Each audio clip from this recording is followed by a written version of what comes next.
It's hot takes time. My name is KarQ. Leave your Marvel Rivals hot takes in the comments and let's begin this week's episode. First take we have is hot take. I think this game has a lot of people who make hating on streamers a personality trait, and I think they're more insufferable than the streamers stands. That's an interesting take. That might be the first one I actually agree with. Not because I'm obviously on the other side and I am the streamer, but like I have noticed a lot of like top upvoted posts on Reddit, for example, where they particularly bring down a streamer because of their opinion and their level of influence. And maybe it's like a newer generation thing, but I feel like I didn't see this back in like 2016 in Overwatch when the game was new, and I didn't see it in like 2010 League of Legends. But maybe it's because social media and platforms are a lot bigger these days. So it's more likely that these kind of opinions get amplified a lot more and people go like, oh, I resonate with that statement. I don't like that streamer. And then a lot of people tend to like dogpile onto it. Now, that being said, I'm not trying to be super biased with this opinion because obviously I'm the streamer on this side. I'm on the other side of the table over here. But I will say I have definitely noticed it, and it is pretty insufferable to see people say like, it's this streamer's fault that XYZ is happening in the game. It's this person. Like, I do think streamers have some sort of responsibility, a very small part of it, in you know, making sure they're like a good, hopefully a good role model in the community and like speaking up for, at the end of the day, they just have their opinions and everyone's entitled to their own opinion. You are entitled to, I guess, like dislike someone, but like I feel like it's kind of insufferable and strange to kind of like let everybody know I dislike them. And like the streamer is also entitled to have their opinion on the game. Like, pretend they didn't have a platform. They're allowed to be like, I dislike this hero, I dislike these. People will have their opinions, they just have a bigger platform to kind of speak on it, I suppose. On the flip side, streamer stands are quite insufferable too, just not as bad. The streamer stands are like, mwah, mwah, mwah, mwah, I love you, streamer, like you do everything perfect. By the way, these people do not exist in my community. Let's just say that. Let me just get that out of the ways. They are very insufferable, but at least it's not like from a place of hate, just a little parasocial, but as long as it doesn't cross the line. But I do feel like hating a streamer is more insufferable than standing a streamer. Hot take, Black Panther is OP for the simple fact that his character model is untrackable when dashing. Player skill is part of the equation, but Panther's movement literally looks like speed hacks in any other game. I want to see the devs 1v1 a Black Panther and how often they come out on top. Even celestial streamers get trampled by a Black Panther. I disagree. There's many heroes that are in other games, maybe because I'm biased from Overwatch. Tracer has more invulnerable movement than this. The blink is instantaneous and you have to look at her opposite position, and when you look at her, she can blink and disappear into another location very quickly as well. You just get a little bit of a trail, and that is arguably much faster than Black Panther's. When you 1v1 a Black Panther, it's less about like killing him during his DPS rotation. It's more about surviving that initial mark reset, and if you survive that, then he's out of tools, then you have to kill him as he tries to escape. A lot of people think when they 1v1 a Black Panther, it's like they have to kill him during his combo. In a lot of cases, that's not really the case. You have to stun him, CC him, and then you have to kill him either in his escape or you stop his initiation completely by poking him out before he comes down. So that's how you deal with Black Panther. And I feel like this is just like fast moving heroes will always feel OP to a person who doesn't really know how to handle that. Like, barring some outliers, but I don't think Black Panther is even that great this season, to be completely honest with you. And I feel like I implore people who feel Black Panther is OP to actually try playing Black Panther, and it just will not feel that strong because you need a lot of things to go right for it to pop off. And when it does, though, it is really cool. But like the biggest counter again is to not like kill him during the rotation, is to kill him, poke him out before, or kill him and survive his DPS rotation and kill him afterwards. That's the takeaway point here. Hot take, I feel like the performance issues in this game could be the biggest reason the player base leaves, not the game becoming stale. Yes, the game can get stale, but you can always hop on once in a while and have fun. But when I have a pretty decent PC and I get bad frames and performance, I am having trouble wanting to play. I don't know if it's the biggest reason, but it is definitely a reason, a factor. I'm surprised with NetEase doing all this research on, you know, matchmaking and churn rate and engagement, and they don't really realize that all these menus and bad performance is another stopping cue, and this is going to be a factor in people leaving the game. Obviously, I have a pretty good PC too, and I have frame issues as well, and it's pretty tough, and I agree. And like I can't even alt tab out of Rival sometimes and like watch YouTube because it just lags. It's just a resource hog. They definitely need to still take a look at it. It's been said, and hopefully they're continuing to look into it. But when I mentioned the word stopping cues, that's like a psychological or maybe like a marketing trick where like if you have too many layers of like friction between a person trying to do a task, too many stopping cues, that's the friction, they're less likely to do it. So in the case of Marvel Rivals, like having to launch, then you get the sub menu, then you got to click launch, and you got to wait for the entire like animation at the beginning, and you got to click through 6 menus, and then finally you're in the play menu. And then sometimes like as it's launching, it crashes. Like these are all ways to make people stop. I learned this because when I was like becoming a YouTuber for Overwatch many years ago, it was like set up your camera in a room and like don't take it out. Because there's a lot of people who like when they set up to film something, they have to like set up the tripod and set up the cameras and all that kind of stuff. Every time you do it and you have to like disassemble it because you have to use the room for something else, you're less likely to reassemble it again the next time because it's a layer of friction. It's a stopping cue, stopping you from doing what you want to do. So like that's why a lot of content creators have like a separate filming room. Don't take anything apart because that'll be an extra stopping cue that may potentially stop you from taking the initiative to do your filming and your content. You know what I'm trying to get at, right? But I agree. Fix the optimization, NetEase. Thank you. Next, hot take. Team ups are strong, but honestly not that important to winning a game. Now hear me out. There's some team ups that do drastically improve a character's viability, such as Spider-Man, Venom, or Namor, Hulk. But understanding the macros of the game, like positioning and how to play within your comp and target prioritization, will make you win infinitely more than having a strong team up. I don't think this is a hot take. This is just a pretty universal opinion on, you know, team ups are just an additional tool your hero has, but like the overall, like you piloting the hero with, you know, good positioning, good timing, good execution, target prioritization, that will obviously weigh heavier into having an extra button that may or may not even contribute in that specific team fight. Not really a big hot take, but it's a good point to make, I suppose. The next hot take is that the people that actually care enough to do a support strike are trash anyways. I wouldn't use the same words, but like I know what you're getting at, and I kind of agree. The people who kind of chalk things up and like say I'm on strike because of XYZ are, wouldn't say trash, but they're just people I personally don't want to associate with. Next. Hot take, the casual player base is more important to appease than the competitive player base, even if it leads to the game being unhealthy. I wouldn't say more important. Now hear me out.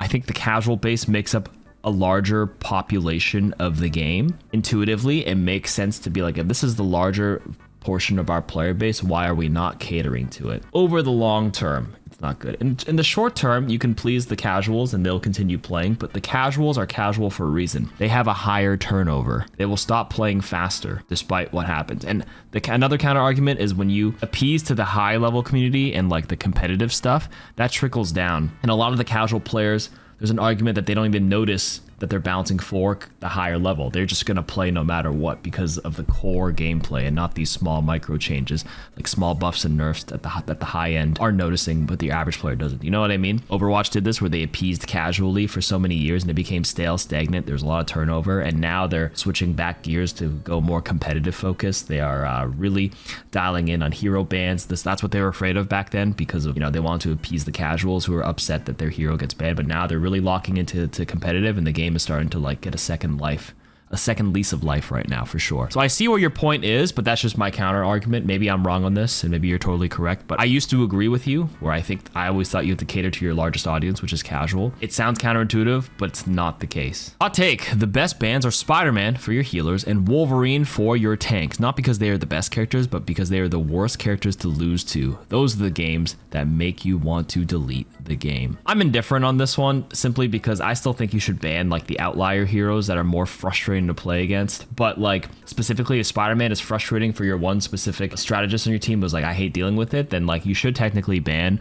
for what makes the game better for your teammates, not what's necessarily OP, because there's no guarantee that the other team knows how to play what's OP right now, which is apparently Hawkeye and Storm and whatnot right now to stop the Storm from the Flyers and like the Jeff NATO and then Hawkeye because of the team up with Luna. When you cut those out, you have to assume they have a good player on that, but then if you know the other team has a Spider-Man, you want to target ban that to make it better for you, and you want to target ban the Wolverine if they have a Wolverine player to make it better for your tanks as well, especially if they can't play the hero that can deal with it. For example, if they don't play the Thing or they don't play like Cap or like Magneto or something to help them survive Wolverine, and they're like, I'm a tank player that plays Strange, like I need a Wolverine ban. Like, now this is a hot take. There needs to be more characters like Wolverine. He gets banned 40 to 50% of the matches. I wouldn't say any more, but okay, carry on. He's always had the stigma that he's too good or too broken, but in reality people just haven't quite learned to play against characters like Wolverine yet. It might be annoying at times, but I'd rather have a bunch of stronger characters and a bunch of mid characters running around every game. You're just saying like a character like Wolverine where his perception is strong, but like he's not actually that strong. I wasn't sure what you're trying to get at. More characters that with a stigma that they're too good or broken, but in reality are not. is I guess what you're trying to say, right? I disagree. I don't think you should shoot for a hero that is like frustrating or problematic for your player base. It should be a hero that seems well put together regardless of these factors. I still think you should just put a well-rounded hero that is pretty strong at its core or pretty good at its core. Like if well executed and played well, they do well, and if not, then you kind of feed. Like that should be the bottom line more than anything. I think social stigma and perception is not really up to the devs. That's just how the population will perceive them, and that's not really like a factor you can control. Next hot take: the value heroes get should be proportional to the amount of mechanical skill needed. Heroes like Scarlet Witch should be terrible.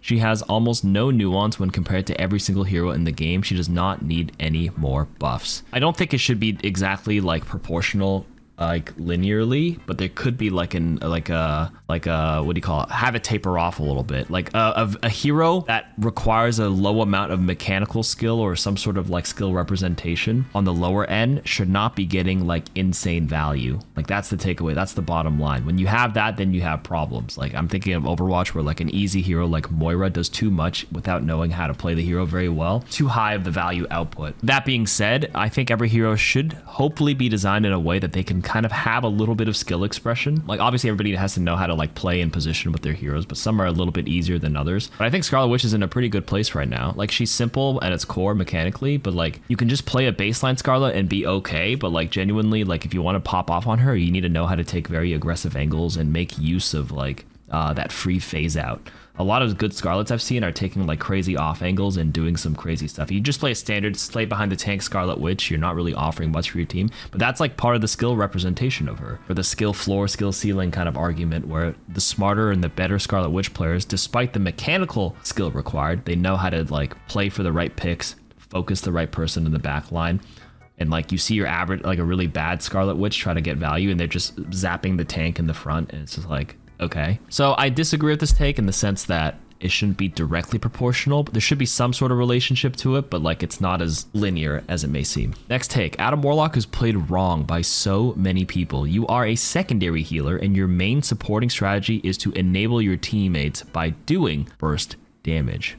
I'm not really sure what an average Adam is doing, but like I agree, you're not like a primary healer per se. You will snowball harder if you can hit headshots to cycle your healing button faster, simply because it comes up better now, or comes up more often now thanks to that recent buff if you headshot them more often. But you pressuring the enemy by like dealing DPS will make them back off and deal less damage to your team overall, because they have to take cover and get healed and they have the threat of dying, and that in a sense is how you're supporting your team, which is true. So like I'm not really sure, like when a lot of Adams run out of heals, like what are they doing? I'm sure like your average Adam is still trying to shoot the enemy. So, but you're right, like your supporting strategy is to heal the right person. You only have like a few snap finger heals, and continue to apply burst damage to potentially give your team an opportunity to kill, or you kill them yourself, and to have less damage incoming, and look for a good soul bond timing to like, you know, counteract big burst damage coming in from the enemies. I mean, there's more to Adam than just doing burst damage. There's a little bit of nuance. The good hiding position to kind of res your team in a situation where you can read where things are going downhill. Yeah, I would assume a lot of people play Adam wrong, so they have a pretty bad impression of him, but Adam is pretty solid right now, especially in this flyer meta. He's a hit scan in the support category, so he can help pressure the flyers quite well. Probably not a hot take, but the people saying that Captain America needs a damage buff do not understand how he works. Cap's thing is being able to go from frontlining to threatening the backline in an instant without much risk to himself. You give a character like that more damage and you end up with a monster. Definitely not a hot take. Who on earth is asking for a Cap damage buff right now? I think most Cap mains in Season 0, when he was kind of bad, were just like, let's just make his gameplay more solid and fluid with like the shield up, shield down stuff. But his damage is always pretty reasonable with his like shield throws, as long as you know how to animation cancel. If you catch like a single squishy by themselves in the backline, you can't really ignore his damage. So yeah, you definitely don't want to give him any more, because like he can definitely be pretty lethal if left unchecked, and he's like just a nuisance. He's one of those like heroes that like don't stuff the stat sheets, but you can feel their presence, and like consistently now for the past couple of seasons, he's been performing pretty well statistically as well. And I'm sure anecdotally, everybody experiencing a good Cap just running around being annoying as hell is like super. He stalls forever, and if you're caught up by yourself, he actually just kills, and it's crazy. And he can obviously have a chance to deflect and shoot back big enemy projectiles and big enemy ultimates. Like he's good in his own right. Next hot take: this game should be slower. We are in an age of instant gratification, and no immediate results looks bad, even though it isn't. I'd say in between Overwatch and Paladins. Fast enough to be engaging and slow enough for your decisions to be your decisions. I agree, actually. This is not a hot take. I've always said this in all these hot takes videos. If you guys been watching these episodes, I've always said they should slow the game down by like reducing the ult charge overall by everybody to allow more people to use their kits and let the neutral part of their kit shine a little more than just pressing Q, then this person press Qs. Because you're in a 6v6, you have more heroes too. Just a cascading effect of big ultimates, big support ults, and big offensive ults. Looks cool, but it just feels like a stat padding fest when you're sitting in like a big invisible woman ult, and then everyone's just stuffing and pressing the button, and you just farm stats. It was engaging at first, but it feels a little tiresome and cumbersome, especially now that we're 6 months into the game, and like slowing down and like letting the neutral kits shine, like I keep saying, as I think the better direction they should opt to go for. And I'm not talking about like a crazy nerf across the board for ult charge, 25% or something. It's really easy to see in hindsight with Overwatch because they were like Marvel Rivals at the beginning with ultimates at 6v6, 2016. It was chaotic and fun early on, but like for the health of the game later on, they needed to nerf the ult charge across the board. And the game is much better now because they brought back the 2016 patch, 2017 patch, where ult charge was a lot higher. And if anybody played that a few months ago, when they played that, had that mode up for 3 weeks, everyone's like, how did we play like this? Like this Mercy just gets insta-res instantly. The Zarya gets the grab in like literally like 30 seconds because of how fast things were churning. And the game was like way too fast paced with big booms, and slowing down the game was just better for the overall health, for sure. Okay, here's a hot take. Now that people are learning how to one-shot through support ults, what's the point of playing defensive ult supports? Sure, they have good kits outside of the ult, but it feels kind of lame that there's so much counterplay now. The heal ult has become press Q to die. Like, what are the options now? Die and reset fast, or play Mantis Atom every game for overshield and res? Defensive ults are annoying, but being killed through them by low-cost tank ults feels worse. There's not very many tank ults that can burst through support ults. It's like only, what, Magneto? And he needs to like wait and build the charge. You have 2 ways to deal with that. You can block it, shield it, you can pop his Magneto ult. The argument for bursting through defensive ults is that you can use it outside of like them having ult. If you have it early, you use your defensive ult and your healing ult as tempo to offensively push in a neutral where you know they don't have it. Not everybody will sequence and have perfect ultimate economy where it aligns perfectly, where they specifically hold it for yours. And then you can play a game of chicken. There's mind games and tactics to this where it's like, I won't pop my support ult, and then this Iron Man or this Magneto is going to sit on his ultimate because he's waiting for me to do it first. So now we're just going to play in our neutral, and then maybe the Magneto's holding it for so long your team ends up picking him off, and then fuck it, we're near the end of the push. Now you use your support ult, their Magneto's dead. They can't one-shot you anymore, from the tank department at least, and now you play off that. So there's a lot of tactics to it. That's what the point is. Like, even though you can burst through it, that's just the evolution of the game. People figure out ways around it. You got to keep evolving. Hold it, use it, resource trade. That's the name of hero shooters, the name of the game here. Final hot take of the week is Iron Fist should not be able to counter flying heroes the way he currently can. I'm not saying he shouldn't be able to apply some pressure to flyers, but it should be the same way as Magic or Black Panther. Iron Fist can chase flyers all the way in the skybox until they die, while Magic and Black Panther have to be pretty much perfect with their combos. Actually, kind of agree. It feels kind of strange how Iron Fist, when they say there's flyers in the game, I would honestly, at this point, put Iron Fist in that category because he can fly forever. Every time he punches, he stalls himself in the air, and he can chase flyers.